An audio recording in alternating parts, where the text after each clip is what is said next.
All right. Okay, it's 2:03 my time. Let's get started, and the others are joining us in due time. So today's session is really about marketing and social media. So how do you thrive in this environment? It's a very key topic, and I feel like nearly everyone can always improve their marketing and branding strategy. So today we have a very exciting guest speaker here from our own team, Ping, how we also call her, and she's gonna deep dive on this topic today. And she's also her own, she has several businesses actually, next to working with us in our ITC team on Yeco as well. So you can be very excited to hear from her later and all her tricks and tips.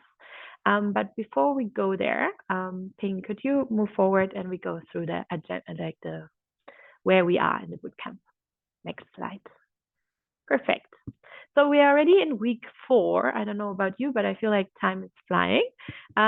So we have this week, today, the marketing and social media branding class, and on Friday, the sustainability standards class, which was supposed to take place last week, but due to the family emergency of our speaker, it has been pushed to this week. So keep that in mind. It's on Friday at 2 p.m. European time, as always. Next.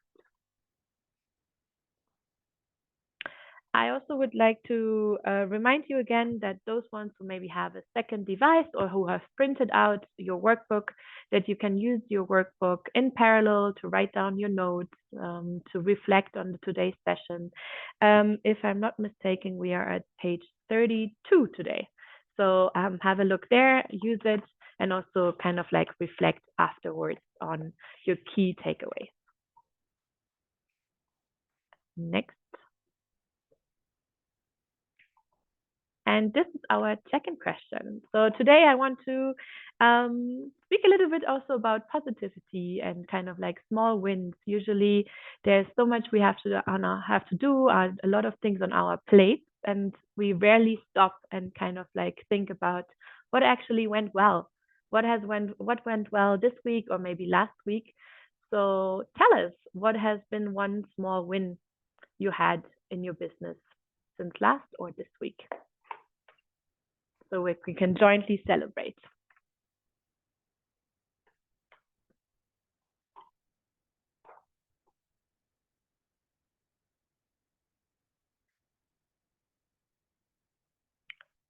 All right, the first answers are coming in.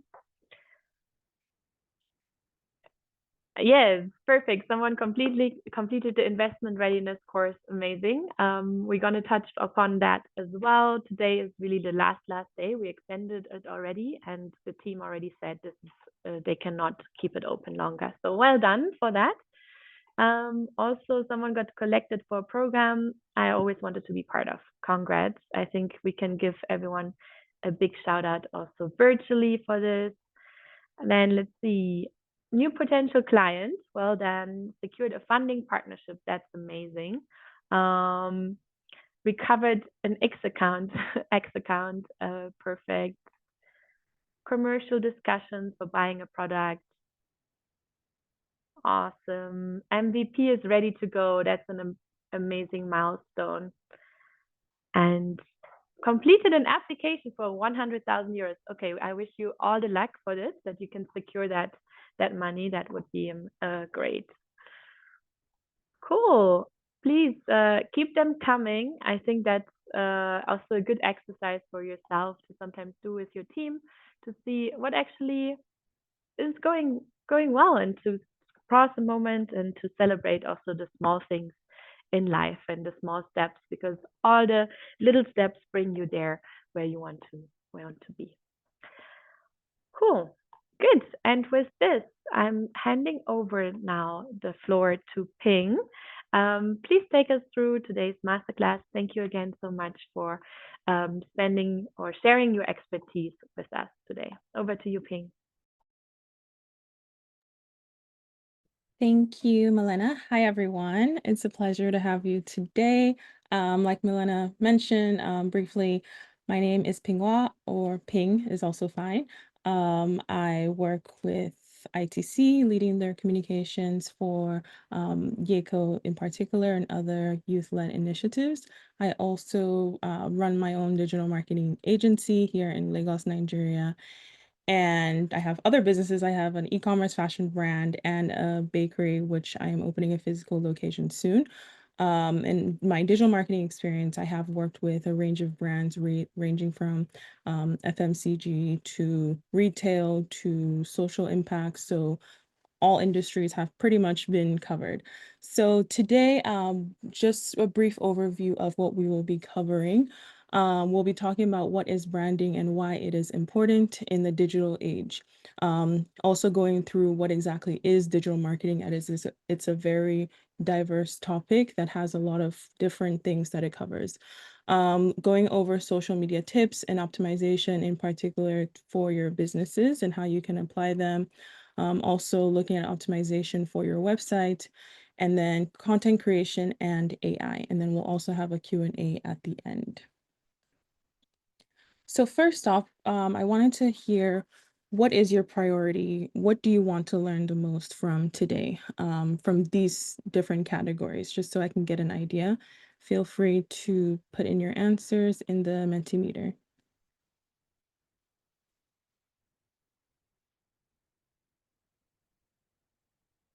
Okay, we have social media, website optimization. Okay, content creation. That's good. Social media.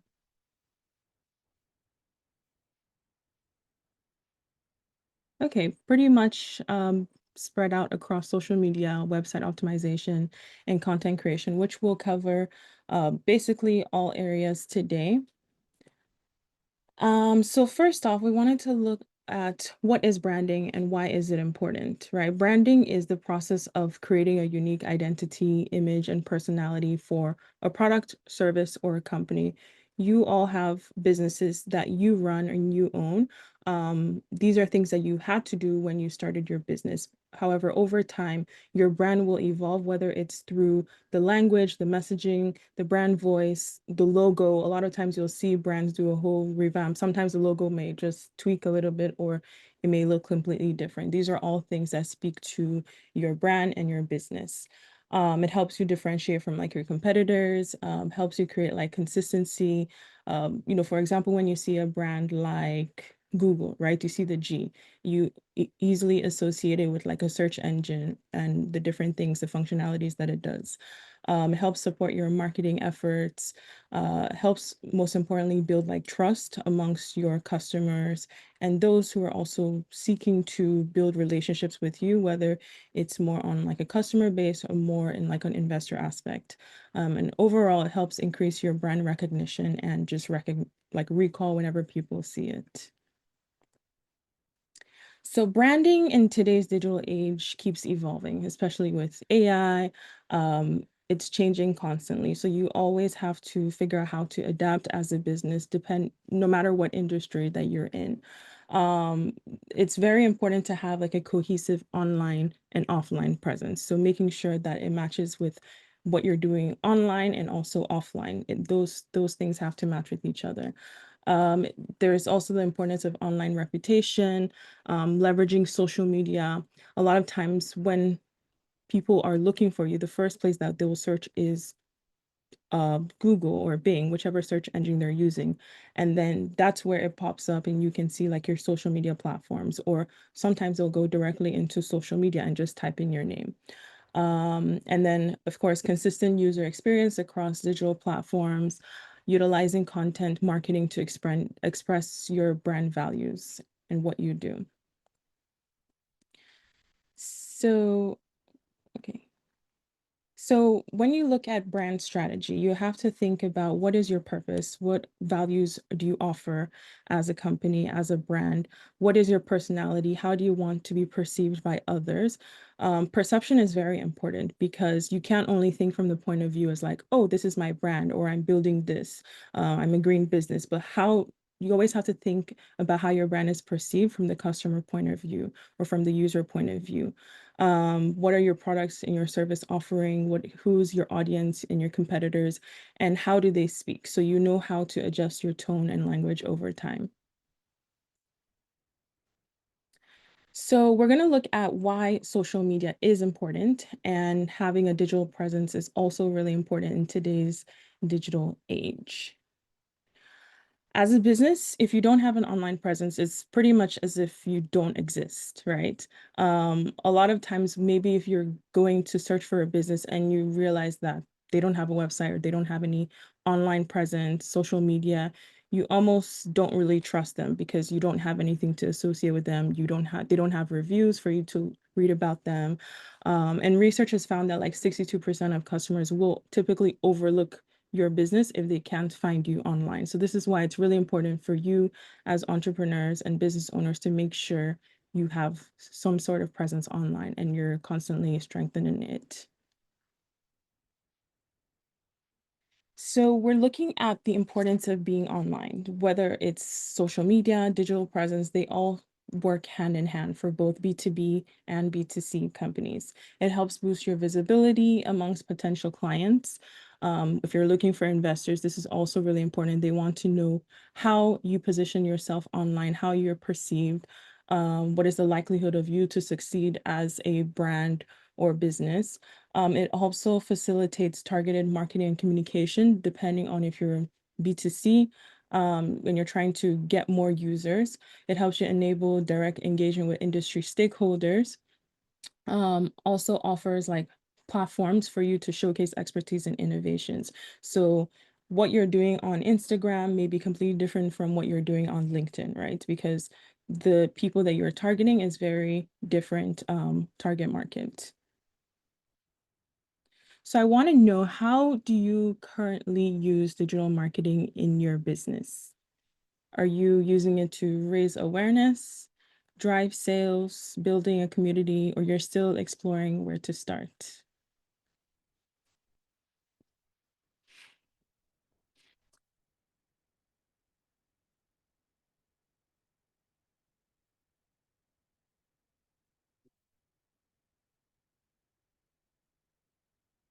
Okay.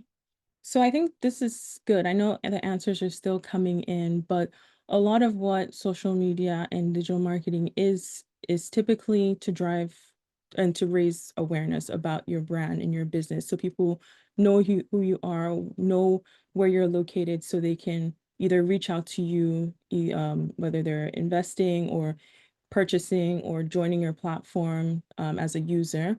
And of course, at the end of the day, everyone wants to make sales, right? So how can you also make sales on these platforms? And with all of that, you also have to keep in mind that the stronger your community is, the stronger user base you will have.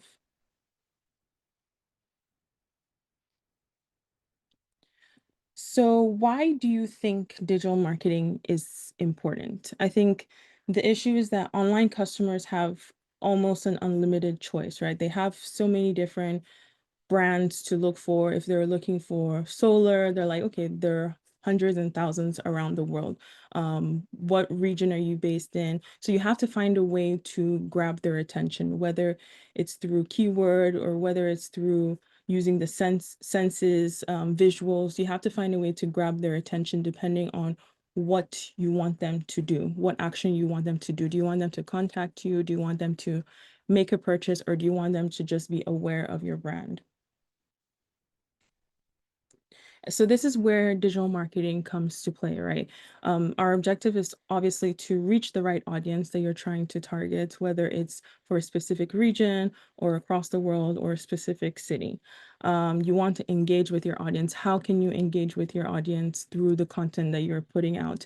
Is it that you're sharing updates about, um, things that you're doing in your community, or the impact that you're making, or maybe a recent investment that your company got? Those are things that help build community trust.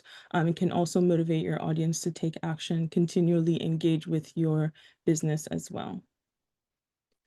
And in this day and age, the importance of quality content is higher than before, right? Because people have so many options. And if they see it's, not really developed as well or created as well, they typically just scroll on to the next thing.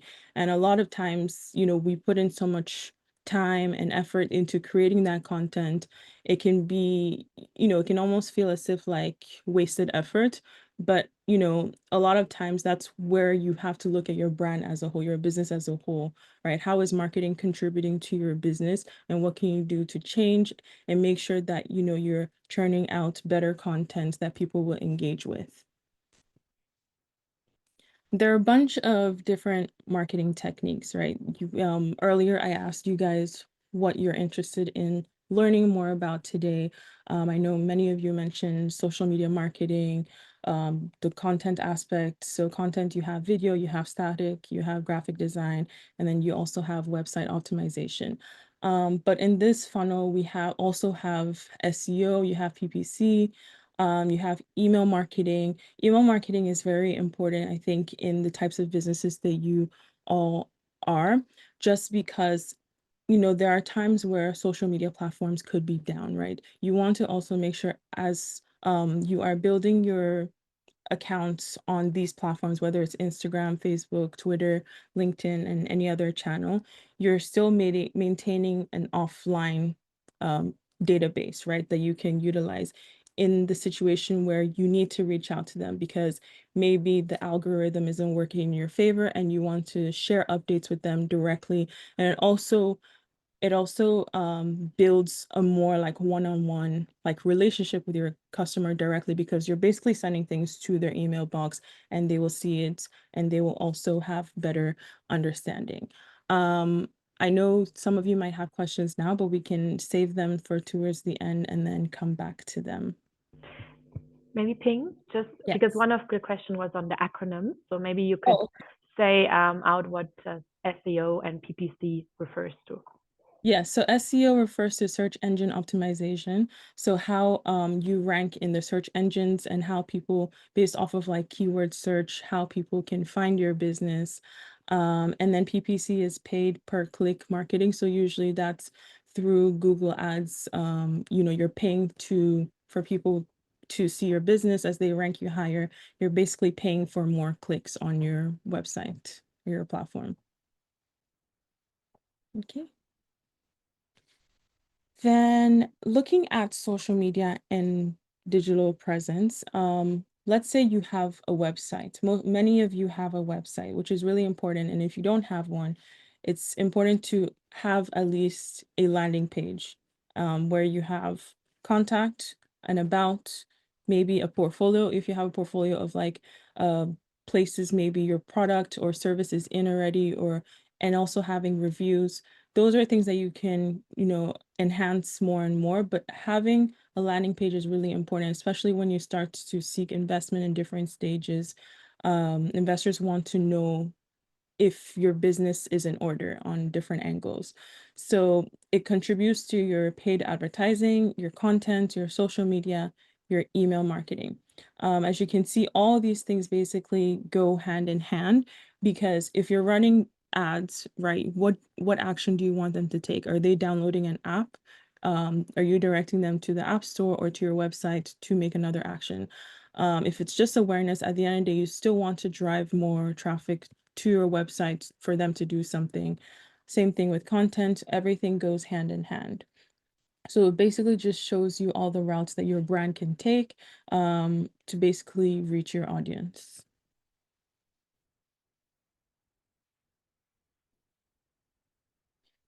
Looking at social media and digital presence, you have two aspects. You have social media platforms and then you have your website. Social media platforms make up a huge aspect of the content that you create, right? You have Facebook, you have LinkedIn business pages, and then you also have your website. This is something that your business owns, and that you're basically in control of. So I want to know, what digital marketing techniques do you currently implement for your business? And you can select more than one answer for this question. What are you all doing in your business in relation to social media marketing, digital marketing?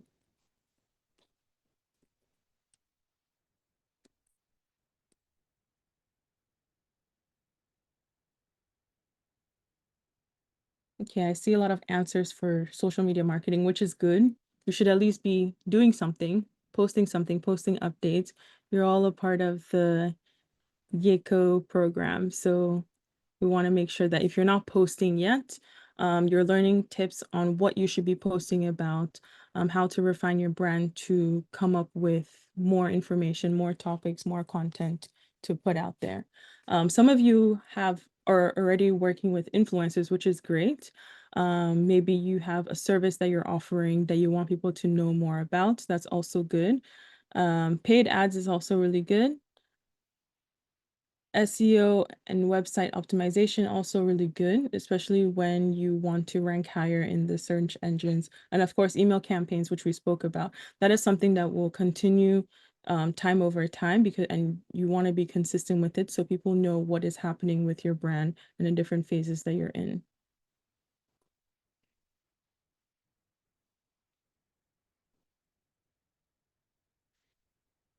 So there are a lot of digital platforms out there, right? It's important to understand your brand and which one you want to be on. A lot of times people get so worked up on being on every single platform. While it is good to have presence on every platform, I will always say to take 2 to 3, or if you have a bigger team, you can go up to 4 or 5 to manage it, right? Because you want to make sure that you're as active as possible. So SOS Carbon is an example of a business who was part of last year's cohort. So I just put this in examples which we'll go over in more detail and how to optimize your LinkedIn better. But it gives you a form for you to basically regularly speak with your client or um, get updates and also just like customers and your end customers to see what you are doing.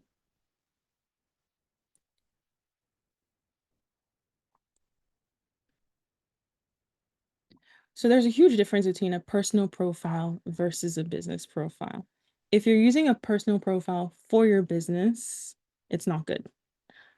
Because you're basically using your name, your picture, your email, all your personal information for the brand.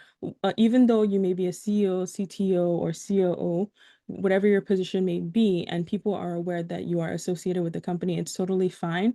But it doesn't separate the business identity from your personal identity. It's always important to have two separate identity. Your personal can complement your business, but if you were not there, I don't know, next week and someone else took over or you were bought out, you do not have like a standalone business identity for the person to take over. They basically would now have to start from scratch. Um, the business page, only through the business page can you highlight your brand and what you're doing. The personal profile is not for the company at all, and it will not help promote your business. You can promote the business page, but not vice versa. Facebook is a platform which can be controversial in the sense that like people are like, oh, not many people are using it as much as before. But regardless of that, I think that Facebook is really important, especially when you start to explore ads and the Meta Business Suite, because it's kind of intertwined, or it's hugely intertwined with Instagram, with WhatsApp. A lot of things still go back to Facebook. And making sure you have an optimized profile is important.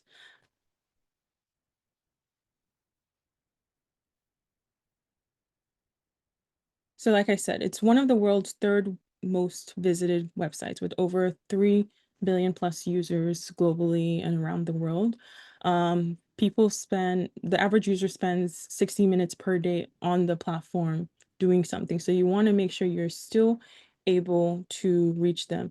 In my work in like digital marketing, whenever I run ads for clients or do posts for them, a lot of times Facebook tends to rank higher in terms of the reach than any other platform because of the number of users who are on that platform. And it's also important to understand how the algorithm work.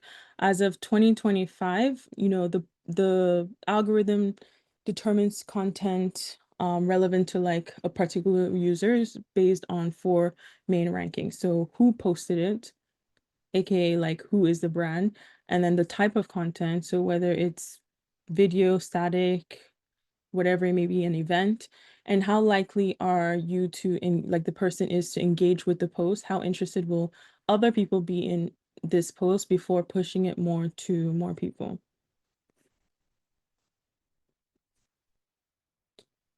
And sorry, if you can't hear me or if your network is not great on your end, don't worry, there will be a recording of this session afterwards.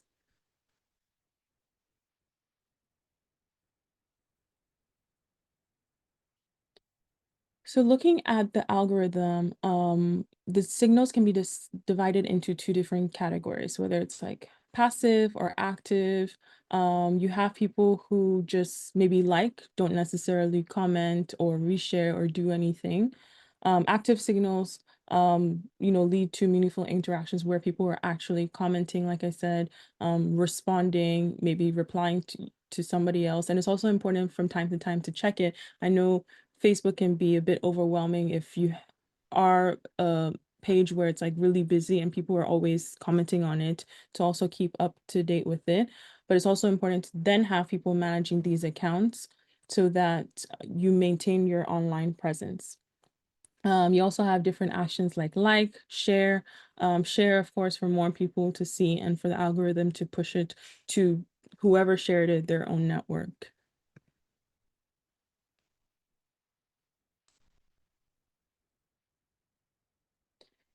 Now, I'm not sure if all of you have optimized your profiles, but if you haven't, we'll look into how you can optimize it better. Every platform has its own sizing in terms of like a banner, a cover photo. They all have different sizing. You can easily Google like what are the dimensions for cover photo for Facebook, for LinkedIn, depending on which platform that you are posting on or that you want to improve your brand on, and get the right sizing. So when you upload the picture, the user sees it correctly. So having branded cover photos, you can also have links to your website and other social profiles. And most importantly, your logo. Your logo is your brand identity. Having hashtags and keywords, posting about your product or service offering, and then highlighting your brand values, and then a call to action. You may have multiple. If typically if it's an e-commerce brand, they'll have a shop or redirect to their website. But if you want people to maybe follow your page, that could be a simple thing, or to download your app, or to learn more about your product, they can also do that. So as you can see, these are just some examples of profiles who have been optimized well. So Bondi, for example, they have a cover photo that has strong imagery. They have text on the top of their photo, which maybe speaks to their business, what they do, their mission. So it's easy, and you also don't want to have too much text. You want to keep it minimal so that people can easily, consume the information. Pictures speak louder than words, so you want to have very strong imagery. For all of them, consistently, as you can see, they have their logos as their cover photo.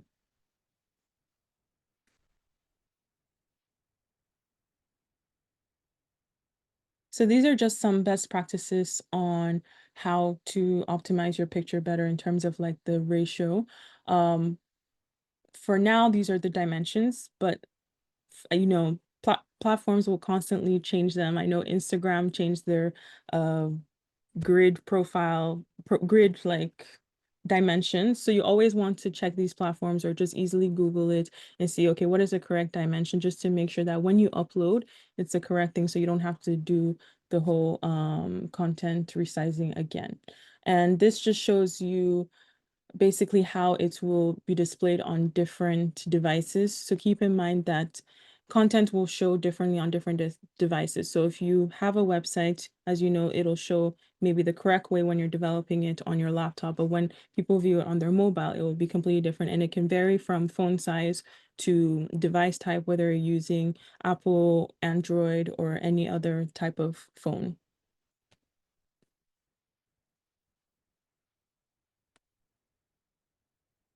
Okay, so looking into your profile, you want to make sure you have a name. Going back to your brand identity, when you are creating your profile, or if you're doing like a brand audit, you want to make sure that your name is consistent across various profiles, so that when people search for you, whether it's SOS Carbon, for example, they can find you across these different platforms. Um, then you want to have a short description about your business, what you do. Doesn't have to be too long. And most platforms do have a character limit. So you also want to refine it. Later on, we'll look into AI usages. But if you do have very strong value proposition, this is where you would plug it in.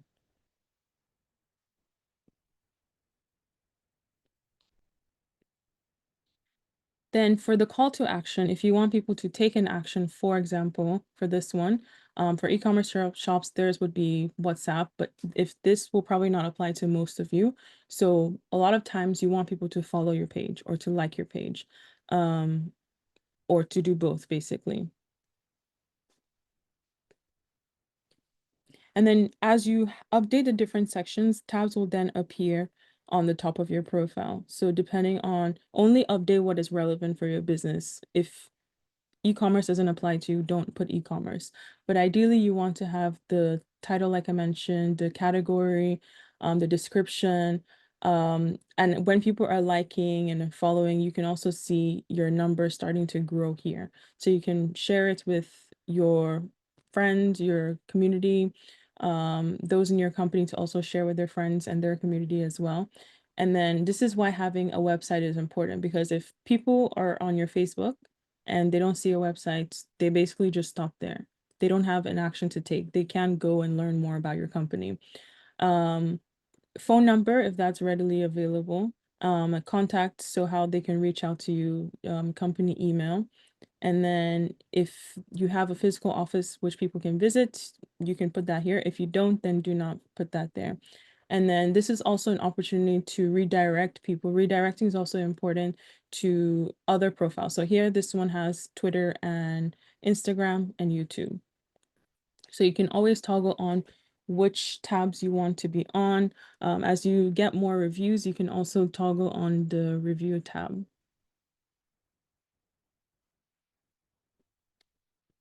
So looking at Bondi in depth, right? So one thing that they do really well is their imagery is very strong. Their logo is consistent both in their profile picture and their header image. They have the basic contact information. So for them, they categorize as an environmental consultant. And don't worry, if you need to update your category, you can always change that once your profile is there, or if you have one, you can easily go to the back end and change it.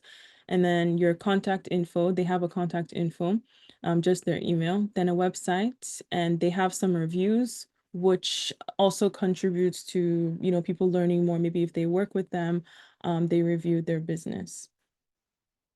They also have a strong picture section. You can pick maybe some top images that you want to be featured on your profile. So when people land on your page the first time, they can see, basically get an understanding of what you do as a business.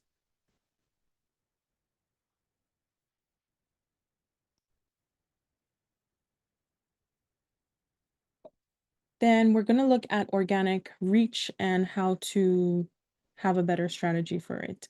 I know the online is very like clouded with like paid ads, paid everything. And not everybody may have the budget to run ads. You still want to also think about how to reach people organically. So what's the difference between paid and post? Paid, organic, and post reach. So post reach is basically the number of people who saw any of your posts maybe at least once, and this one is typically estimated. Then for paid reach, so this is the number of people who had a paid post from your page enter their screen. So typically this is done when you're running ads.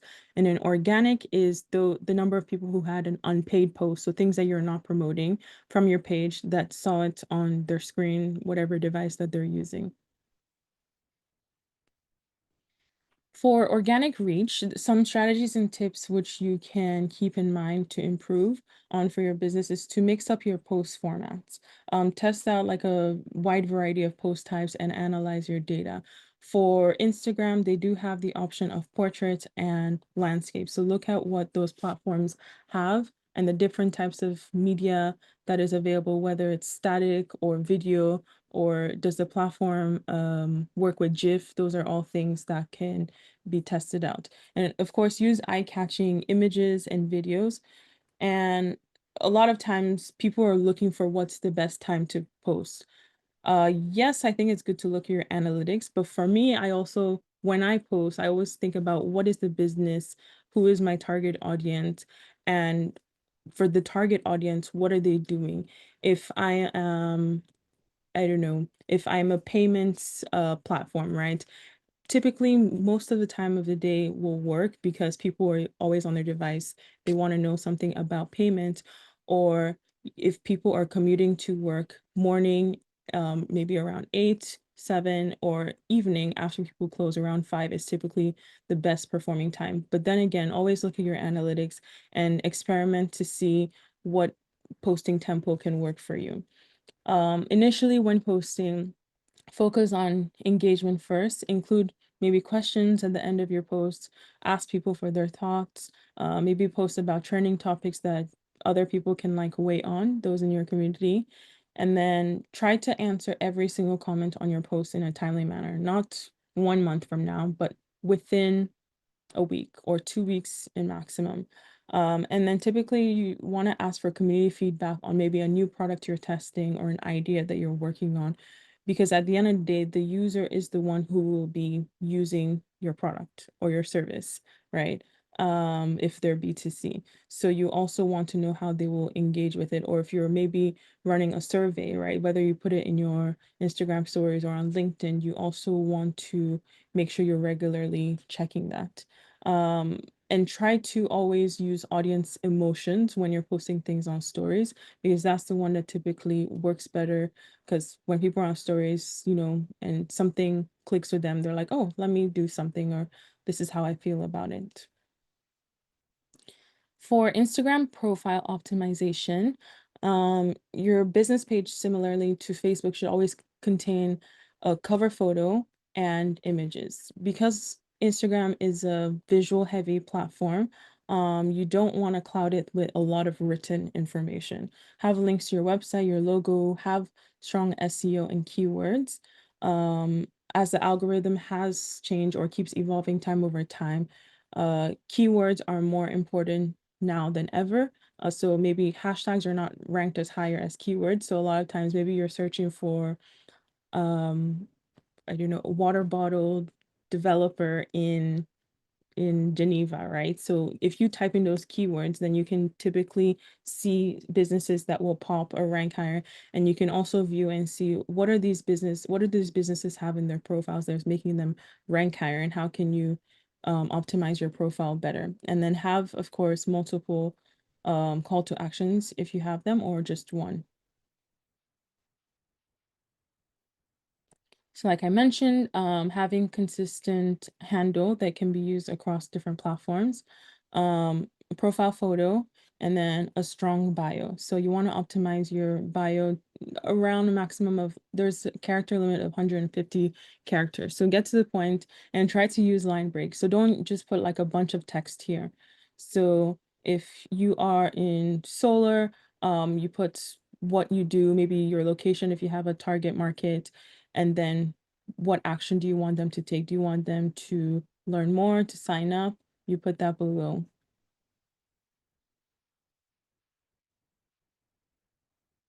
These are just some examples of profiles who have optimized their accounts really well. So SOS Carbon, they have a strong username. Invest Bamboo has a strong username. Same with Orveda. So, and then also the description is straight to the point. Because of the character limitation, you do not want to have things that, people don't really understand what is your business or what is your product. This one is relating to financial services. So you want people to invest and grow their wealth. So it speaks to the action that you want them to take, but also it speaks to the brand identity. And for them, they have an app, right? So they want people to download the app and invest their money in the app to also grow their wealth. So over time, as your identity evolves, you can also update your bio.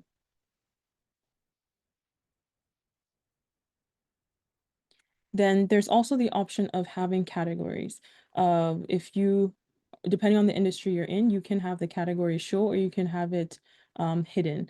And then these are just some of the other call to actions of ways people can contact you if it's by email, by phone. Most of the times, uh, for your types of businesses, you'll probably just have like an email for people to, a general email for people to reach out to you.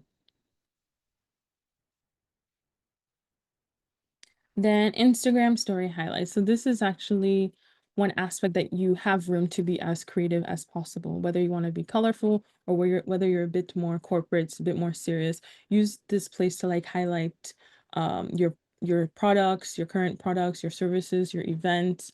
For this one, for example, they have a lot of events that they attend, right? Or they go around participating in investor related events, news updates about your brand, your business, partners. So maybe people who your company has partnered with or is currently partnered with, and then the impact that you're making in your community.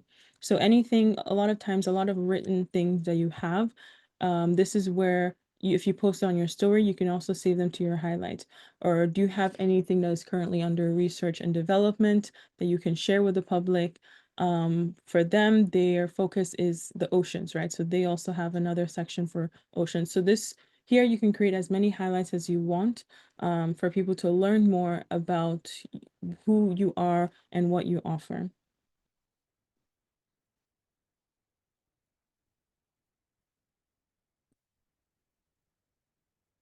And if you want to go the more editorial route, if you want to always plan ahead, plan your grid because it's a visual platform, you can always plan whether it's 3 posts, like I always say, like 3 posts or 9 or 12. I always advise to plan posts kind of like 2 weeks ahead of time so that your team is not always scrambling for what to do or what to post about. You can have themes or content buckets, I call them, so that maybe if you have research and development, okay, what are the different things that you can share about research development so that you have content that you can continuously share with the public. Then looking at hashtags versus keywords, initially, I would say last year or the year before, this was just hashtags. But as the algorithm changes for platforms, keywords has become a lot more important. The way people search is changing. So you always want to use strong keywords in your captions. The captions that you write also pop up on search engines. You can use keywords research tools like Google Trends or SEM Rush to see what people are searching about for your specific topic, your specific industry, so that when you're sharing that information, those are words that you're using in your language. Um, then hashtags are acceptable. You can easily still use hashtags, but I would say don't use 12 or 20. It's not going to work as well as it worked before. Keep it around 3 to 5 per post. And then of course, optimize your reels with subtitles. So there's a lot of video content circulating now more than ever. When a user is watching a video, a lot of times they're more interested when there's subtitles to also look at. And then when you're using hashtags, you also want to use hashtags that are specific to your content, the theme that you're sharing, or to your brand. You can maybe put a few location hashtags here and there, but a lot of times just make sure it relates to your brand. So looking at Meta, so Meta of course owns Facebook, Instagram, WhatsApp. How do you use this platform to manage and also review your data tracking? So Meta Business Suite, it lets you it's a free tool that lets you manage your everything relating to your business. It helps you set up your business, it helps you manage it. You can also set notifications, you can schedule posts on that platform. So like because it's a free tool, a lot of times people might use third-party tools like their scheduling tools like later.com or buffer.com or Hootsuite. There are endless options out there. But a lot of times those ones maybe are paid, but of course, Meta has their free version where you can schedule for Facebook and Instagram at the same time in case you need to make changes to the caption, you need to tag partners, you have that option too. And then of course, get relevant activity for your audience and how they're engaging with your posts. It also gives you an opportunity to like respond to messages in one like unified inbox so you're not navigating from one platform to another. And then, of course, if you have a big team or a big company, you can grant access to other people if you're working with other partners, maybe an external agency to manage your business or your online presence. You can give them access to your business suite so that they can post on your behalf and also review your analytics and share a report with you. So on your Insight dashboard, inside your Business Suite, you can see an overview of how each content is performing. This also gives you more information on like what content is performing, how are users engaging with it. Should I post more about this or less about this? Because you don't want to create content just because you have the idea, but also are people enjoying learning more about this? So you can see a bunch of metrics ranging from age and gender to towns and cities and also top countries. Meta also offers a Meta Blueprint, which is like a free online course and where you can learn how to optimize your Facebook and Instagram marketing better as they are constantly developing and updating their products. So LinkedIn, I want to go into LinkedIn next. I know we have questions coming up, which we'll answer at the end. For a lot of your businesses, LinkedIn is one platform where, you might be reaching people B2B more than B2C. Um, the four most important LinkedIn marketing tips obviously include creating and having a LinkedIn company page, optimizing your posts to make sure they're relevant, whether it's adding polls, you're publishing articles, you're sharing cases of clients that you've worked with, or maybe your recent developments about your product. And also best times to post, right? You won't be posting in the middle of the night because nobody is on LinkedIn in the middle of the night unless they're working across different time zones. And also learning from the analytics. I'm sure in a lot of your businesses, you deal a lot with analytics. So how can you use analytics when it comes to digital marketing and actually understand that data and make changes to the marketing efforts that you're doing? So as the same as the other platforms, you want to have a clear header. As you can see, the header dimensions are different. So you always want to get the right sizing when you're uploading. It's not the same sizing you would use for Facebook. And then you also have your logo, which will be your profile picture.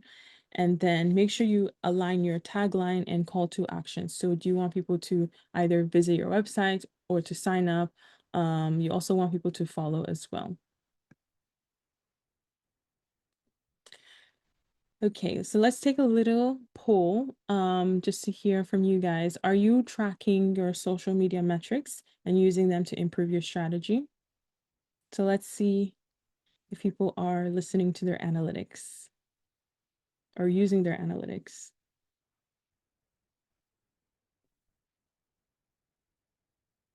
Okay. Some of you don't don't use your metrics at all. Okay. And then some of you, or a lot of you actually use it regularly, but there's actually a huge amount that do not really use your metrics, which is really important. And I think when we go into AI later on, you will understand the importance of using your data to make better informed decision about, the future of your business, the marketing, and what you're creating. Then Google algorithm is another world which we will explore a little bit about today. So these are just some factors from 2024 about Google and how people use the platform. So a majority, consistently, 21% have consistent publication of engaging content.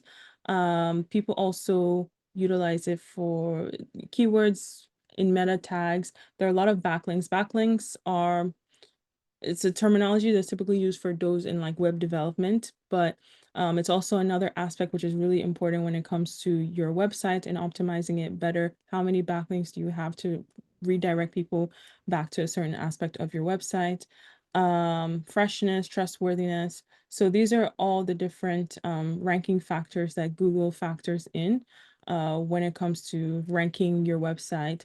SSL is also, I would say it's important because if you're in if your business is relating to finance or payment, right? You want to make sure it's a secure platform for people or page for people to be on, because a lot of times, a lot of browsers these days, they'll say this website is not safe to visit. And if an investor is landing on that, a lot of times they will just X out because they have nothing to learn more about your website.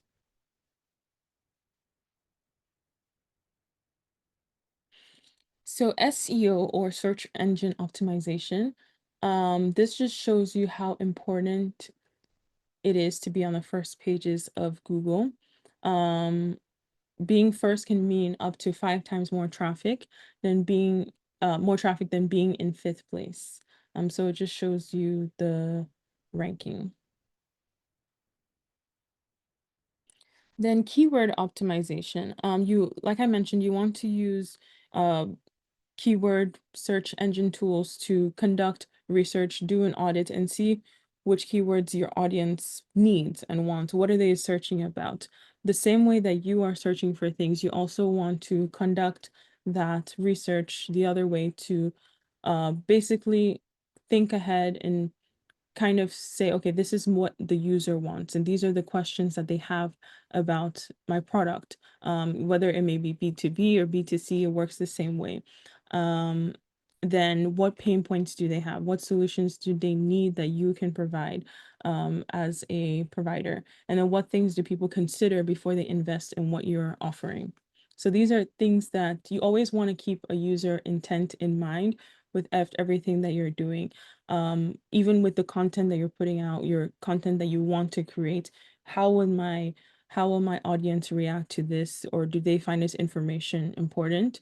Or is it just you're sharing it because you feel you want to just check off, oh, these are the things that need to be done when it comes to speaking about my brand? So look for long tail keywords, right? You have long form keywords, you have shorter body keywords, which are like 2 or 3 phrases. Long tail keywords are those that are 4 or plus more words, which are very specific. So for example, here you can see single words could be t-shirts, or 2 to 3 phrases, maybe blue t-shirts. As you see, it starts to become more and more specific with more words. Um, so that you have more informed decision on like what people are actually searching about.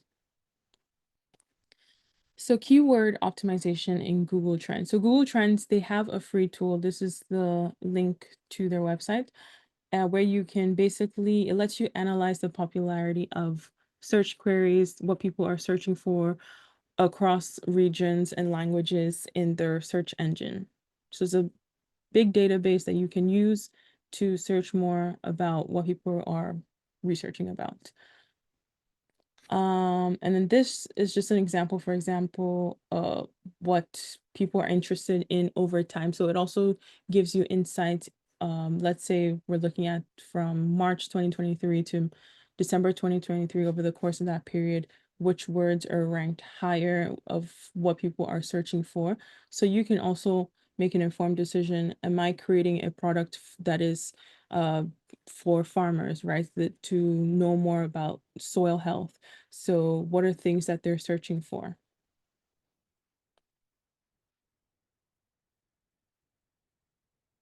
And then as you can see, it also breaks it down by region. So which countries are ranked higher in terms of what they're searching for. So you also, if those are your target regions and or you're trying to reach them, those are words that you can include.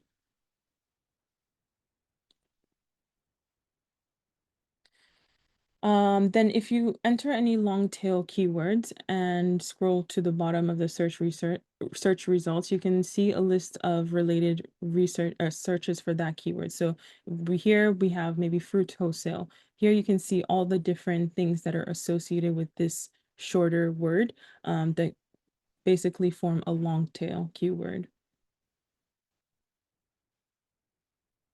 Then going into meta title and meta description optimization.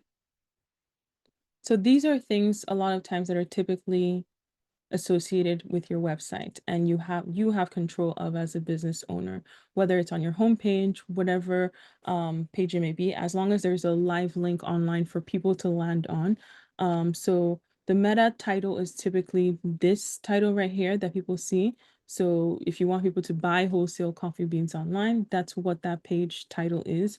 Then this is the description. So typically you want to make sure the description is has the right information there, because it also is being used to like decide whether the page should be listed in a search engine index, maybe containing the information that will help them answer. So in this case, the person searched coffee beans wholesale supplier.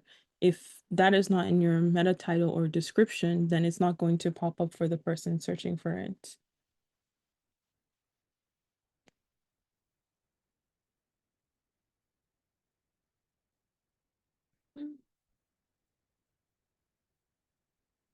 So this also pops up on the top navigation. So depending on the browser you're using, it pops up as the title. So you also want to make sure that is optimized correctly so that people are seeing the right thing. You don't want people to see some other description that should not be there or that is not relevant to that specific page. Um, it's used, like I said, in the results page, web browsers, and also social networks.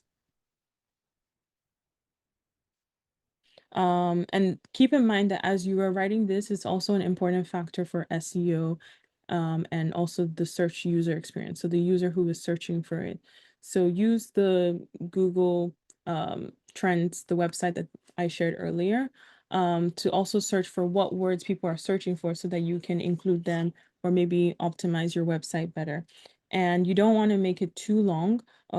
Keep it under 60 characters so that it also shows the preview correctly, and avoid all caps titles so it doesn't seem like there's a typo. You want to make sure it's sentence case.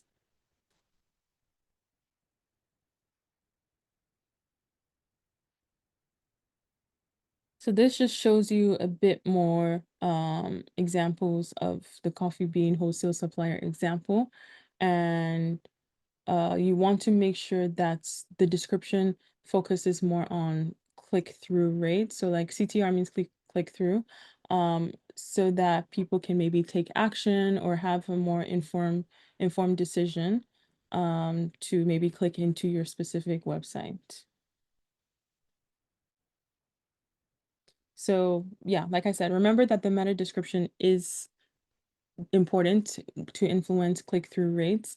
Don't think about the meta description as a ranking factor, but actually more as a conversion factor. What is in my description that will make people want to click into my specific website?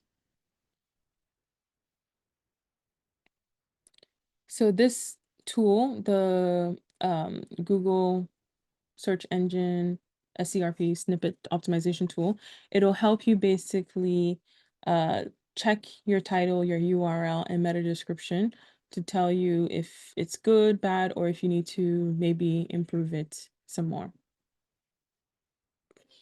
Now, as we go into the AI aspects of today, how many of you or what do you know about ChatGPT and AI tools?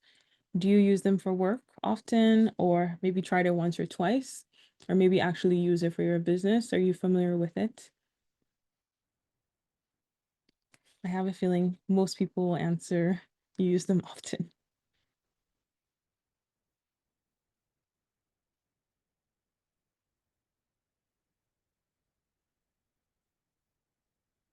Okay, good. So a lot of you are familiar with it, and the few of you who are not too familiar, um, I think when you have your smaller breakout sessions with your respective regions, try to also speak to each other and see, uh, also learn from each other how other people are using it in their businesses, and maybe what are some practices that you can adapt for your own business. Because it's not a tool to just copy and paste per se, but it actually makes you or gives you a more informed decision on your business or however you're adapting it. So in our case today, we're going to speak more about like the social media marketing aspect. But if you use it for AI, what do you use it for when it comes to digital marketing, if you use it?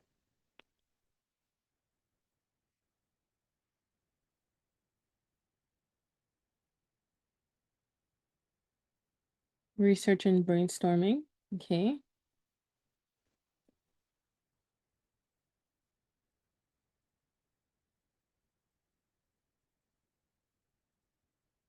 Okay, this is good. I think AI has a lot of uses, especially ChatGPT, depending on what question you may have. As you know, it is a learning tool. It'll work better with the more answers or questions and answers you are feeding it. Um, and it plays a lot of role when it comes to research and brainstorming, content creation, social media. But I would say one thing that is important, especially when you're putting content out, you're putting, um, especially in the public face, like websites or the public browser, you also want to make sure you're proofreading it. It's not just a copy and paste. A lot of people don't know, but like ChatGPT, for example, they do have hidden code. So if you're using it on certain browsers or certain platforms and you just paste, um, it can actually backtrack to ChatGPT.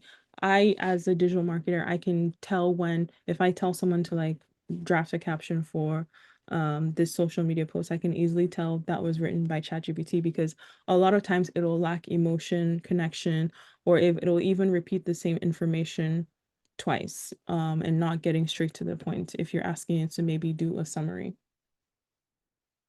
So creating quality content is important when it comes to social media. You want it to be engaging, you want it to also in educate people and then excite them about something. So under engagement, you want to share a story of maybe how your business started, um, and show how you give back to your community if that's something that you're doing. Maybe take people on a virtual tour if you're going to a conference, take them on a virtual tour or along with you. It almost makes it feel like they're there with you. You want to also educate them. A lot of times, if you, depending on which industry you're in or the type of product or service you're offering, people may not understand what it is that you're trying to do or how that products may work or service may work. So you want to most importantly educate them. Um, and from there, you can start to, whether it's become more complicated or simplify it even more. It can also help you understand what gaps there are in people's knowledge of that specific topic. Take people behind the scenes, maybe if it's research and development, and there are certain aspects that you can do if you're developing a device, maybe for soil. What are some things that were in the researching phase that you had to consider? Maybe the tool wasn't useful for like the farmers or they found it difficult to use. How did you make tweaks to that specific product to make sure that, the next time it goes into production, it is better created? And of course, show how your product or service is actually used, rather than just assuming that even though you explained it, people know how to use it. And of course, always keep people on a hook by announcing a new feature or a new enhancement or something else new that is coming down the line. You can maybe share other updates that are coming. If you're not maybe selling something, share updates to come. So if you're attending another event, a conference, you can share that and, continuously like engage in topics that matter to your community. then this is where storytelling comes into play. Um, you want to convey to people why your brand story matters. It helps build emotional connection. It humanizes your brand. You don't just create and expect people to relate to it, but you also want to differentiate yourself from your competitors. You may have a lot of similar businesses, but what makes you different and what can make you your own brand memorable? Is it maybe a tagline, or is it with how you interact with the community, or is it with what you're giving back to them? Um, a content calendar is really important. I always advise creating it, whether it's a very detailed one or a loose one. It helps you organize when and where and how your content will appear and share content consistently. Even though you have a lot of moving parts of your business, you still want to make sure, because if maybe you're using digital marketing primarily for your marketing efforts, you don't have many offline channels or other avenues, you also want to make sure you're consistent with that. Are you sharing updates of where you are in your business, the different investment rounds you've gotten, the different partners? So those are things that you can then plug into your calendar. You can use things as simple as Excel sheets or Google Sheets and just put like days of the week that you plan to post. What is that content theme? Or if you have themes, when are you posting it? You can even add time. And then once you have those themes, you can go in as detailed to start to plug in the actual content, the caption itself, so that it's ready to go for the various platforms that you will be posting on.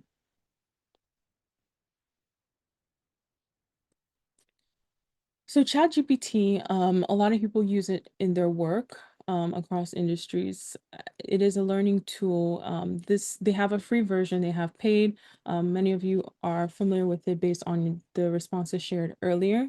And it is a easy to use interface, like I said, but of course, because it's a learning tool, you always want to make sure you are checking the answers, especially if you're using it for your business or your personal work. You also want to double check that information, because if it's wrong and then you tell it it's wrong, it'll be like, oh yeah, actually you are right. What I shared was wrong. Especially if you're maybe using it for a report or for captions, you always want to proof it.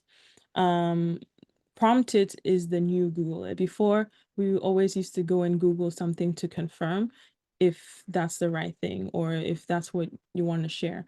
Nowadays, people, just plug it into ChatGPT and ask it the question. The prompt that you feed the engine is the most important aspect to make sure you get the right generation. So, for example, what these just showed you the 5 steps to crafting the best AI prompts. So use clear and concise language. Provide context. So the context and have context and provide necessary background information. So include specific instructions. What do you want it to do? Incorporate examples if you have any examples that you wanted to reference before you get an output. And then, like I said, anticipate potential challenges and address them in the prompt. If it's not giving you the right output, why is it not giving you the right output? Is it from your initial input, or do you need to provide it with more information to give you a better response?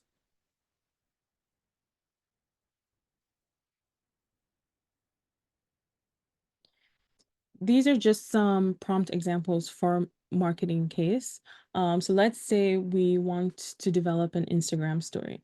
The prompt that we would now say is, or send to ChatGPT is, develop an Instagram story that uses a relatable and engaging story to demonstrate how your whatever product or service has solved a problem for a customer, persuading your, and then what the ideal customer persona is to make a purchase, and follow your account for more stories like this.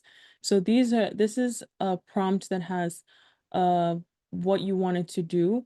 You gave it some like example or some background information of what it should include, and then the action that you want the person to take. So this similarly, whether you're doing like a Facebook ad or you're composing an email for email marketing, you also want to provide it with similar structure. Should it have a certain tone, or should it just, like I said, because it's a learning model, computer system, it will typically lack emotion, and you want your writing, your storytelling to evoke some sort of emotion.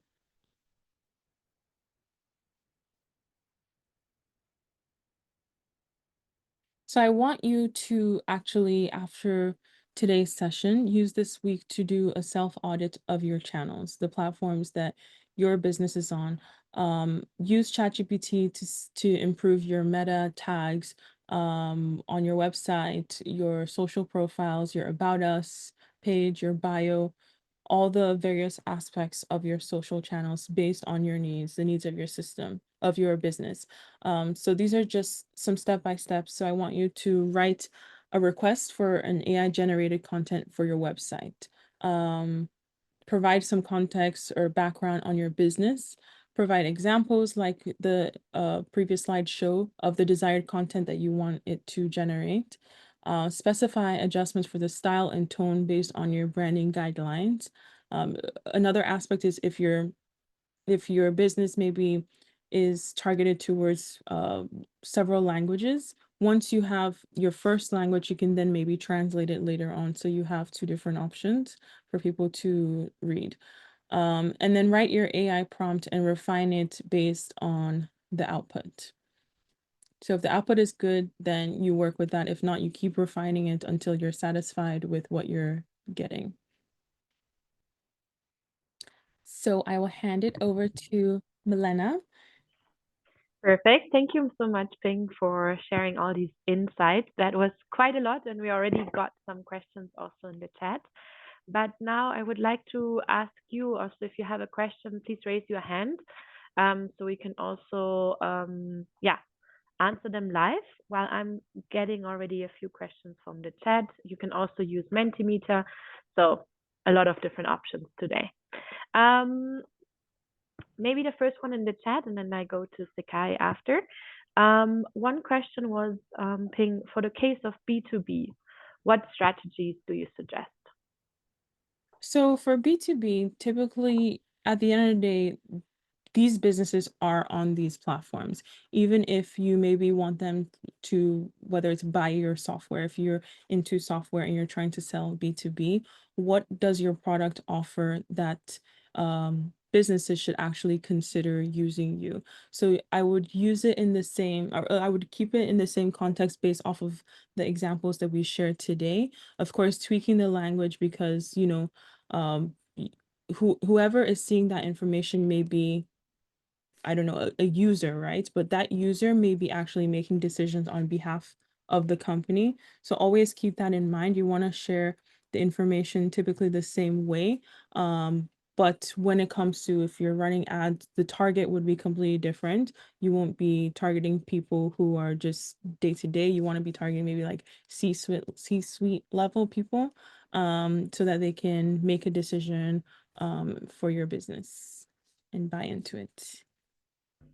Thank you so much. Sekai, over to you. Thank you, Milena. Thank you so much, Pingwa, for the very beautiful conversation that we've had. My question is on balancing between advertising and, okay, maybe let me put context to it. So maybe you work with children. There's some things, some community projects that you do with children. You've got quite most of your work is around children and community engagement. How do you sort of balance that with paid adverts now to say it's not really a product that you want to push under paid ads, because you're sort of also on the community side of things, you're on the social side of things. And yes, you want to make a sale out of it, but then you don't want to push it as a paid advert. It's not like a product, if you get my point. To say if it's a product, you can just do a paid ad. I'm selling perfume. But then here you are doing like a social project. I sort of struggle with that to say, how best can I really push my work if I'm more on the social side of stuff, not really a particular product? What will be your advice in that? So that's where a lot of social impact work comes into play, right? So, you have to think about it about how can I show the situation, what actions you took in that project, and the results of the project. So though you're basically showing the results, the outcome of that project, what impact you made for that community. If you're working with sensitive subjects, maybe like children, where you may not be able to show their face if you don't have their consent, consider maybe getting consent to show it if that'll help convey your messaging better. But a lot of times when it comes to like social impact driven work, you always want to show what impact you made and what the result was in that community. Thank you. So then, next one, Weem, over to you. Thank you so much, Milena. Thank you, Pingua, for your valuable presentation and all the initiations you gave us as beginners in this domain. However, Pingua, I want to ask you for, we know that there is communication agencies who can do this work for developing and for doing sponsoring and this from your specialty and your background experience, how can we and how shall we evaluate that this communication agency, for example, is doing good work and is really doing what he is saying about his work and reaching more people and more audience better than another one and the results done by other communication agencies. So as an entrepreneur who doesn't know so much in this domain, how can we know about their results and achievements and how to choose between them? Thank you. Yeah, thank you for your question. So I think when you're shopping around for an agency to work with, if you want to work with an agency, it's the same way when you are trying to work with an investor, right? The first aspect is, how do you connect with this person? The relationship, right? If you don't click with them, click with the agency, it'll make communication a bit frustrating for you as an entrepreneur, as a business owner. Because at the end of the day, they should come in to basically take off some weight from your side. But at the same time, you as a business owner need to know, have a clear understanding of what goal am I trying to achieve? What do I want them to do? If you can't answer that, it also makes it difficult for agencies to basically help you. Do you have a budget? A lot of times, because a lot of social media platforms are trying to make money off of users, that's why you see a lot more paid promotion, because there's so much competition. The market is becoming very saturated that people are putting more money into social advertising. So there's also that competition aspect.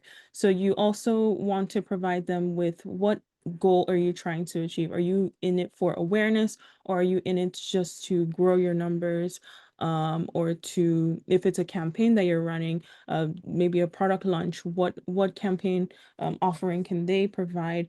And also, what platforms are their strongest? A lot of times I would also recommend looking at their portfolio, their previous work, to get an understanding of, is this the right fit for me? If the answer is no, then you look at another one. So you always have to keep in mind that, like, is it the right fit for me, and can they solve the problems that I have? Thank you. Thank you, Um, Ping. There are quite also some questions in the chat, so maybe we can go there. Um, Someone is asking, who is responsible for generating content, and how do you ensure security if four people have the password? so that question is very open, I would say. So it depends. If you're working with an agency, and um depending on what services you are working with them on, so social media management doesn't mean that they are also content creators. You have to make sure that is clear upfront. Those are questions that you have to ask them. Um, a lot of times, a lot of social media managers or agencies will separate social media management from content creation, from paid media. Or if they're telling you, I'll give you 360, you need to also confirm that, like, are you also creating the content? A lot of times, like, the client may need to provide content. So if they want you as a CEO to speak to the camera, answer questions, that budget has to come out of somewhere. Or if they're going to use a videographer or a photographer, it has to be paid out of, some sort of budget. So those are things to then keep in mind. If they're creating graphics, then of course graphics is typically covered by them if they're creating it for you. Maybe to add on that question, Ping mentioned now quite a lot of like social media agencies, but also, of course, depending on the stage you are in and also your budget, this social media can also be done with someone from within your team, right? She mentioned quite a lot of different tools you can leverage to also do it by yourself. But then it's also really up to you, right, to decide who is the person in your team responsible for the marketing aspect, and so on. So there's no generic answer. This is something you have to decide as someone in a CEO position, CTO, or so on. Regine, over to you.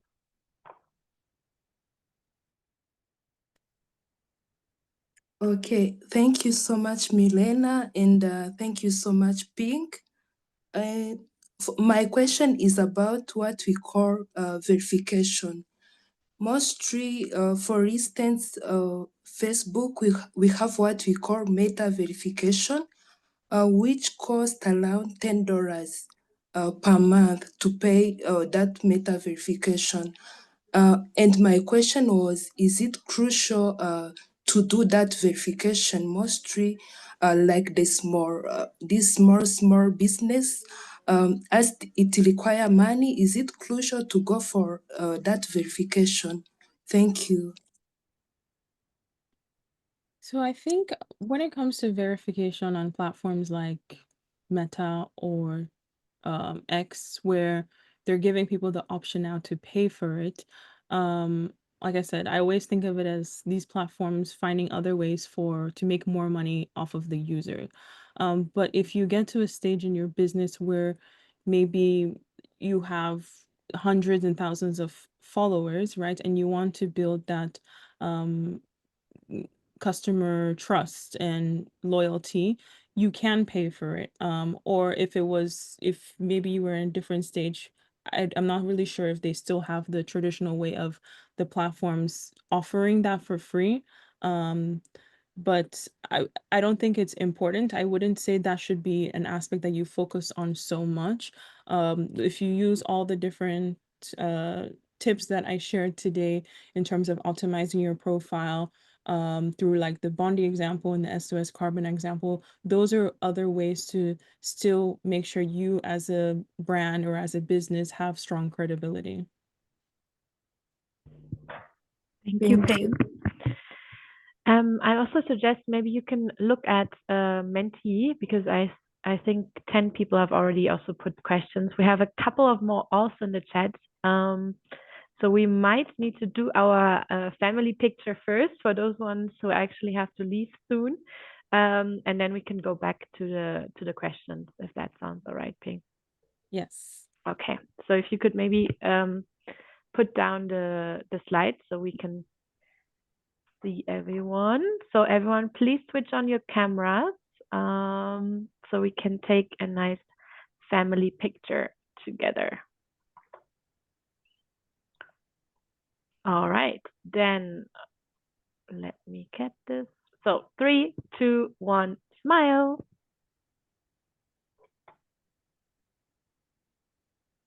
Awesome. Okay, that's done. Thank you so much. Maybe we can go quickly through the logistics, and then we go back to the questions thing. Okay. For those people who need to leave in 3 minutes. Some people already reached out. When is the next coffee chat? So I'm happy to tell you we have this on a bi-weekly basis, so you really can allocate some time to it. The registrations are open. You received already an email, so you can register from today onwards until the 17th, and then the conversations will take place next week, Monday or Tuesday. So that's just as an update on that front. Then we want to remind you that tomorrow is Friday is the next masterclass on sustainability and standards, which ones are voluntary, which ones do make sense for you. So this is a mandatory class. This is the one which we couldn't do last week because of the family emergency. We want to remind you that you have to also attend your group meetings. If you're not available to attend, please let your group leaders know. And last deadline is really tonight on the investment readiness course. All the deadlines we communicate are always standardized to the European Central Time.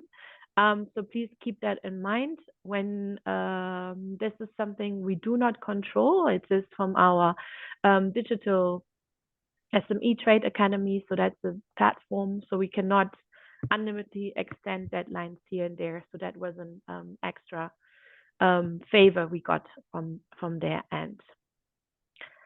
So this is that. We also have received quite a lot of questions on this, of people saying it doesn't work, A lot of the times when we looked into it is that you have not completely done everything which you had to do. So there's a bar on top of your profile which says all the different steps of the course. And if you check there, you can see that sometimes maybe you haven't done the forum task, maybe you haven't completed the survey at the end. And if not all the steps have been fulfilled, you will not receive the certificate. So that's a lot of the questions we have received were actually the issues were on that. And I also invite now Deborah to come in to add on other encounter issues to solve your problems. Thank you, Milena. Just to add on to what Milena said as well, it's advisable to use Chrome or Firefox to complete the course. Those are the best engines. Those are the best I guess I call them engines to complete the course. Also, as Milena said, please read the email again. So when you were enrolled into the course, when you applied into the for the YECO program, you all applied with a specific email, and that is the email that you were enrolled in with. So if you're having trouble accessing the platform, please remember to use the email that you applied to the program with, as well as read the email that they sent to you, like read it in detail because it always has like different aspects that different areas that you might have overlooked. So please, I really encourage you to read the email again. Yeah, so those are the two main things I would like to ask. And also please make sure that when you finish filling out when you attempt all of the exercises, make sure that, as Milan mentioned earlier, that the progress bar at the top, that everything is green, because oftentimes you think you've completed the course or the module, but you haven't actually completed it. And some, as well as when you go through each of the modules, when you get to the end of a module, always remember to press or click on finish attempt, because if you don't click on that and you just assume that, oh, I've gotten to the end of it, my attempt has been registered, oftentimes it's not. You have to actually click on the button at the bottom. So those are just a few things. I don't know if everybody has been able to complete the course, and if you haven't yet completed the course, we encourage you to do so today. Thank you. Back to you, Milena. Yeah, not only encouraging, but it's one of the requirements for going forward to the accelerator. We will deep dive a lot into investment, and this is the foundation everyone needs to have, so we can really build up on this one. Okay. In case we still have any questions on the investment ready course, please also put them in the chat now. And while we go back to also Pink's question, but maybe Joseph, is yours related to investment readiness?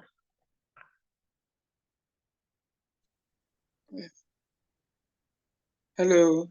Hi. Good day. Yeah, so I'm having difficulties completing my the investment readiness course. I tried completing last week. No, sorry, earlier this week. I was told that the course had expired. I would not be allowed access to go on with the course. I think that was on the 12th. I tried to log in on the 12th, between the night of 12th and 13th, and I wasn't allowed. So I don't know if that has been resolved, so I could have access to it back. Yeah. Yeah, so we shared that we have exceptionally extended the deadline. So the new deadline is tonight. So tonight meaning for us in around, I don't know, I need to count now. 8 hours or so. Okay, all right. I'll do well to complete it. Thank you so much. Yeah. All right. Thank you.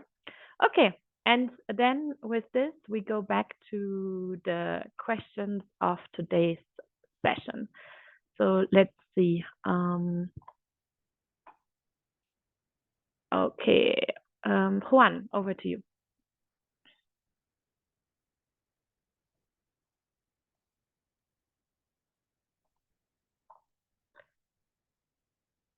Oh, you need to unmute.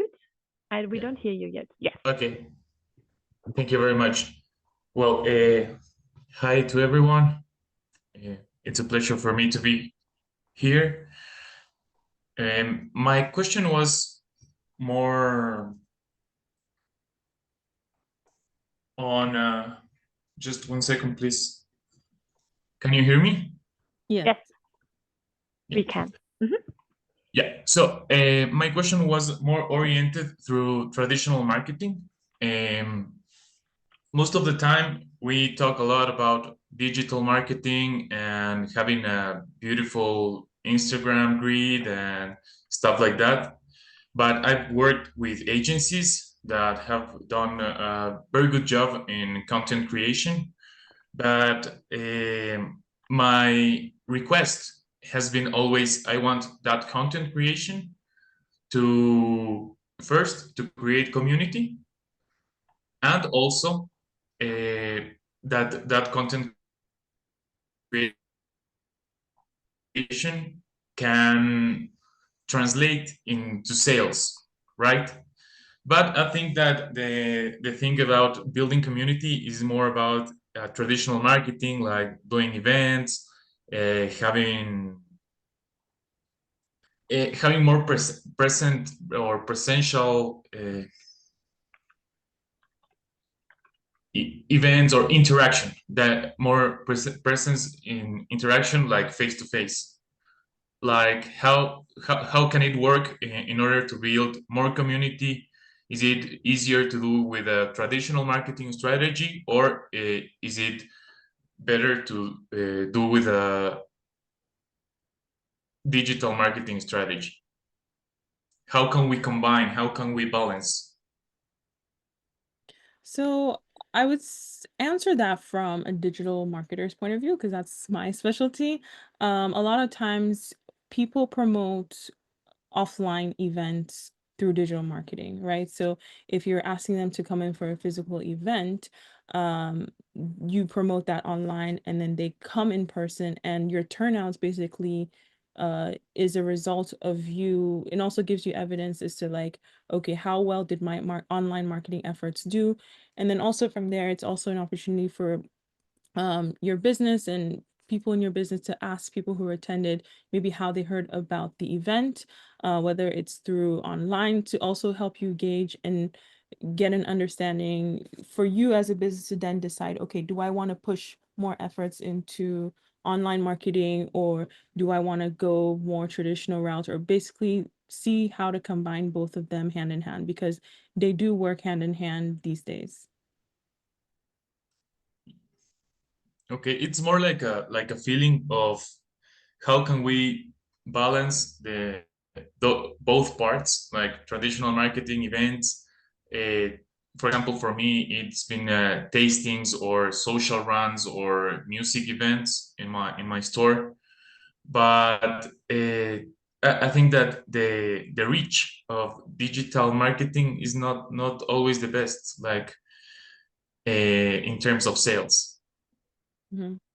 Yeah, I mean, I think that can vary depending on your region or your country and what works better in your location, right? In some countries, uh, maybe traditional marketing may perform better. So you may want to put more focus on that. And then you can, for the digital marketing, is just to maybe from time to time post. So at least you're still active on that aspect. So I think it's up to you as a business owner to decide which area you want to focus on more, so you can put in more effort to that aspect based on what works better for your country, your region, and your target audience.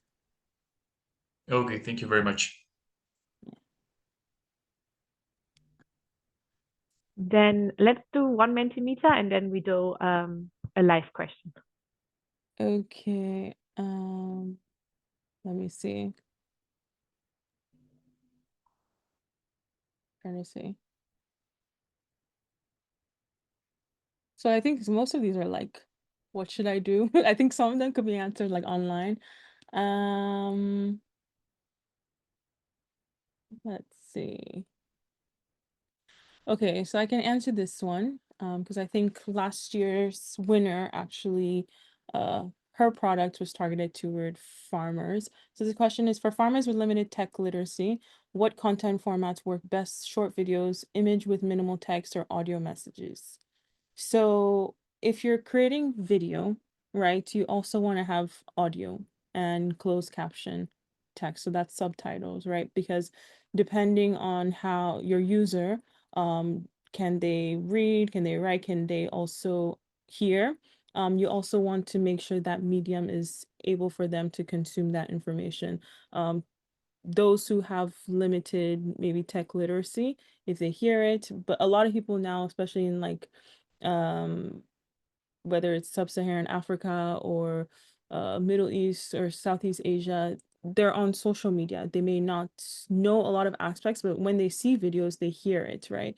So you also want to make sure how that content is being put out can be consumed for your audience. Okay. Any other questions in the Yes. Zoom? Let's go to. The first question will be how to pronounce your name actually. So Tishuana, over to you. Oh, okay. Thank you, Milana. So my name is Tichaona, Shona from Zimbabwe. So yeah, thank you very much for the opportunity. And Ping, thank you for the awesome presentation.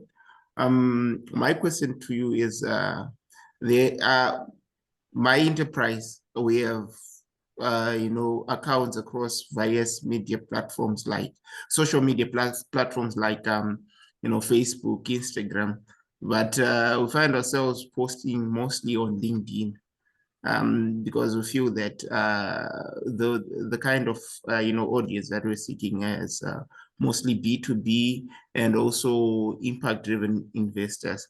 So my question to you was, are we kind of lagging behind in leaving all those other platforms, or is it okay for us to just go on LinkedIn based on the kind of audience that we're looking for? Then the second one is, most of the content that we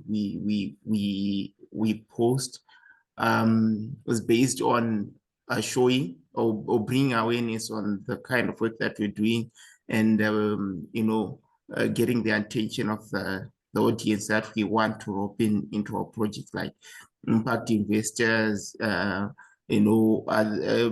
businesses that we can work with. So what's your take on us using, we have got really good smartphones these days, the iPhones, the Samsungs. What's your take on, in-house produced, video content and edited on, free applications like CapCut and stuff for content creation on our platforms? What's your take on that? Okay, so to answer your first question, I would say as a business, right, if you have platforms that you're performing better on, those could be your primary channels that you focus on. So you don't have, like I said, you don't have to be on every single social media platform out there. You can test out some. If it starts to work out, then maybe you add that to your primary channels. Otherwise, it might just be one where you want to have the handle so other people don't use it, and you focus on the ones that are working best for your business. Then the second part of your question was, sorry, remind me again.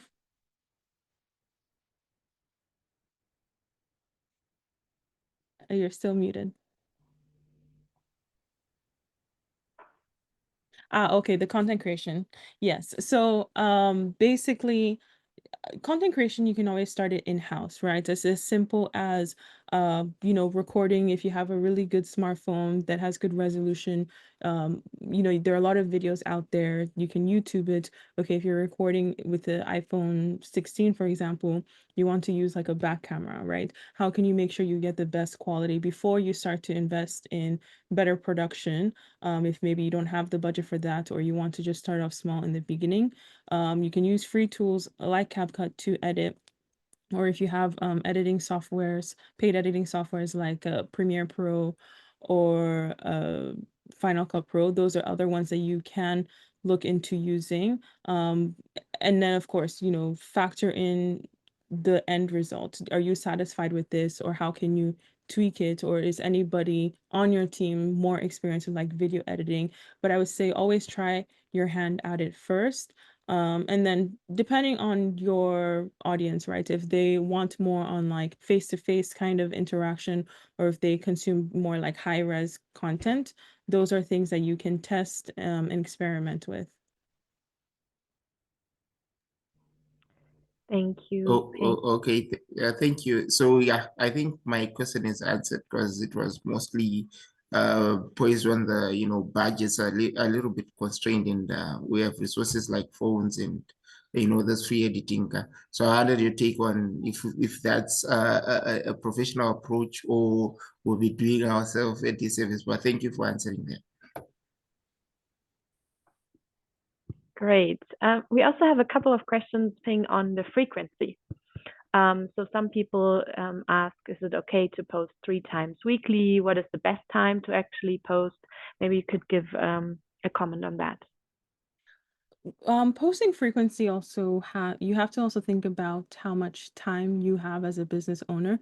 If you're planning your content calendar in advance, then you can develop a frequency that works for you, your schedule, whether it's 3 times, 4 times daily. But keep in mind, at the end of the day, the content that you're putting out, is it like informative? Is it actually making people take action, or are you just posting just to stay like active? So those are things that you also have to think about when it comes to posting.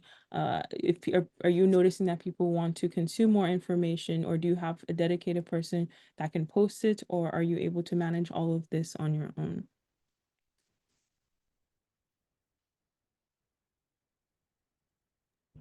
All right, then over to Abdullah.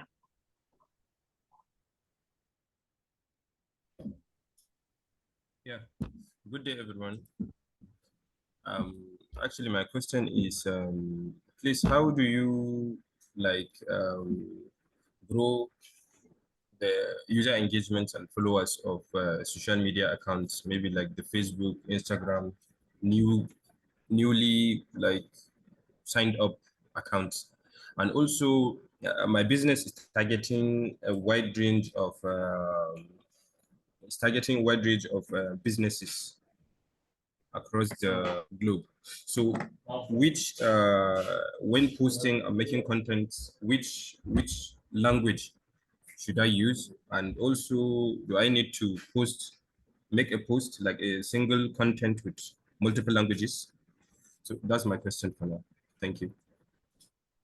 Okay, so for your insights, every platform has like on your back end dashboard, or on your account, your business account, you can see if it is a business account, for example, on Instagram, there, when you're on your profile, you can see view my insights. So you click into that to see all the available metrics available for your account, for previous posts that have gone up. So that's basically where you can see your insights. Then for languages and understanding, I think once you look at your insights and you see the different, maybe your top regions that are following your account, you can then make a decision depending on also what your product or service is and what your target market is. If your target market is maybe those primarily in English and Arabic speaking regions, then maybe that's a decision for you as a business to make sure when you're putting information out, you always have things in English and Arabic. Or if it's English and French, make sure you always have it in English and French. Or if it's maybe targeted towards specifically just French people, then you just have French.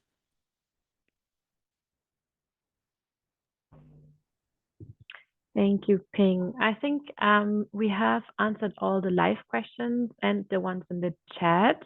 Maybe we could have one last look through the questions on Menti. Yes.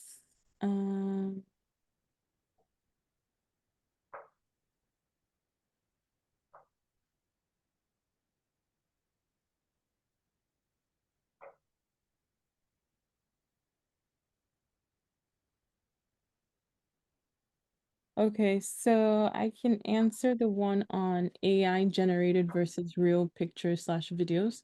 Any insight on what's best for the audience, which have more impact in the sales funnel? This also depends on the type of business that you are. AI generated, most platforms now require you, depending on their policy, to I think the system typically detects for you to say that this image is AI generated. Don't overuse it, but if maybe you want to use it for like mock-up, I know platforms have like Canva, they use AI generated to do mock-ups. So use it to enhance your visual presence rather than replace.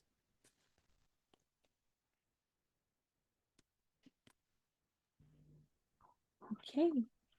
Then Mohammed has another question. So many questions today. Over to you. My question was that thank you, Pingwa, very informative. Your knowledge, very informative. I'm very happy. First time I have listened about these all things, how to promote the business. There are so many platforms. You shows that these all platforms are very helpful for us. Kindly tell me what is the how much time a single thing will be when human will see. I mean, what are the psychology behind there? How much time a single thing we will show again and again, again and again, as he remind automatically that thing will be in the mind. Means how much time that will be shown again and again, as the people, as the person who are watching Facebook, for example, who are watching other sites, they will be reminded in that mind. Means what is the psychology behind there? 7 time, 10 time, 15 time on daily. So if someone should see something more frequently, I think that's when the paid media aspect comes into play. A lot of times that's why people look into paid media, because they want that content to be pushed multiple times to a user. So think about when you are on Instagram or on Facebook, when you see an ad show up multiple times, it's probably because their ad spend is really high, or they've probably given made an option on the back end when the ad was being set up, on more technical terms, to deliver that ad more than once to somebody. Most of the time it also comes down to the algorithm, where it says maybe this ad will only show 2 times a day to a person, but maybe they will see it every day. So a lot of times it also comes down to the platforms deciding how they want the algorithm to work in favor of the budget that is being used and the visual that is being used. If it's visually friendly and it's optimized well, then it'll start to push to more people in a wider network. Will if we will show again and again, again and again, will affect negative? Not necessarily, right? I mean, if you are posting consistently on your social platforms, I think that's also another way to get people to constantly be reminded about your brand. If they see maybe one day about Yeko, and then they see it again the next day, but it's different content, you're creating different content for people to be reminded about your brand or your product or your initiative, so that they can say, oh, let me click into Gecko and apply today and learn more about it. And then, from there, you have maybe you start to build brand trust, brand loyalty, and then you're more informed about the brand itself and make a decision. Thank you. Pengwa. After this session, Miss Milena, I have a question which are not related with this session. I want to ask that one after completion of this session. Okay, next question, please. Thank you, Pengwa. Thank you. All right. Thank you. I think on just to add, I think it would be also interesting for you to check out the concept of nudging in marketing, like how to really push people to buy something. And repetition is also, I guess you can also see that from yourself. If you see something multiple times, you are way more you're thinking about it more often, right? Of maybe, okay, now I actually will buy it. So that's also one of the principles. Good. I think we have covered all the questions. We're also way above our time. So I want to say thank you all. Big shout out to Ping. Let's use the reaction button to give her a big applause for this very insightful session today. They're coming in. Perfect. Thank you so much, everyone, for attending, for staying with us. And yeah, if you still have any questions, as always, we are reachable via the Yay phone or on our email address. And then I see all of you again on Friday. Bye. Hey, thank you.